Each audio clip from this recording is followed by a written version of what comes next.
Росгвардия оцепила школу, а сотрудники спасательной службы вовсю готовятся эвакуировать детей. А внутри здания пожарные тушат огонь. Детей погружают в автобусы, а пожарные вовсю подсоединяют дополнительные насосы.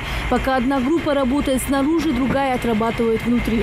Времени мало, и огонь может охватить всю школу. По легенде, учение задымления произошло 10:55. На момент возникновения пожара в классах шли занятия. Причина – короткое замыкание в электропроводке.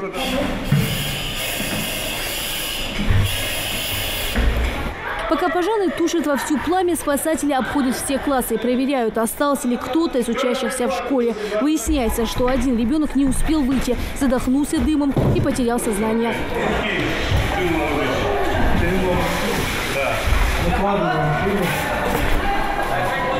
Пострадавшего выводит из здания. Мальчик, согласно сценарию, получил сильные ожоги и, видимо, еще и отравился едким дымом. Спасатели доставляют его на носилках к карете скорой помощи, где уже врачи будут приводить его в чувство.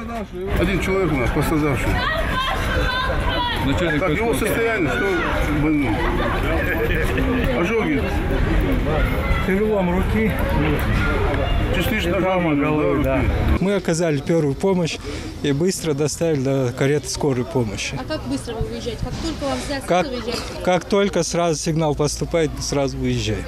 Спасатели и сотрудники МЧС отметили, пожарная сигнализация сработала. Сами дети помогали друг другу покинуть горящее здание. У нас в школе есть очень много спасательных выходов.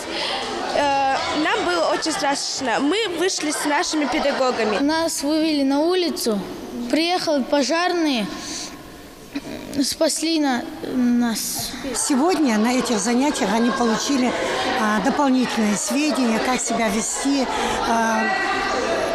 вести, как выходить, как быстро сориентироваться в сложившейся ситуации. В кратчайшие сроки условно пожар был ликвидирован, и дети вернулись в свои классы. Говоря о безопасности, здесь все запасные выходы функционируют. Все необходимые меры противопожарной безопасности в этой школе имеются. Лестница, огнетушитель, кнопка для вызова спасателей, а самое главное – инструкция по пожарной безопасности, которая просто обязана быть в каждом учреждении, особенно где учатся дети. К месту пожара были направлены все силы для борьбы с происшествием. Когда пожар угрожает жизни детей, одновременно должны сработать все караулы. В конце учения, как и полагается, все структуры выстроились в ряд для подведения итогов. Площадь горения составила 15 квадратных метров. А быстро потушили? Значит, локализация быстро, оперативно подключилась, когда здесь включен был СИЗО.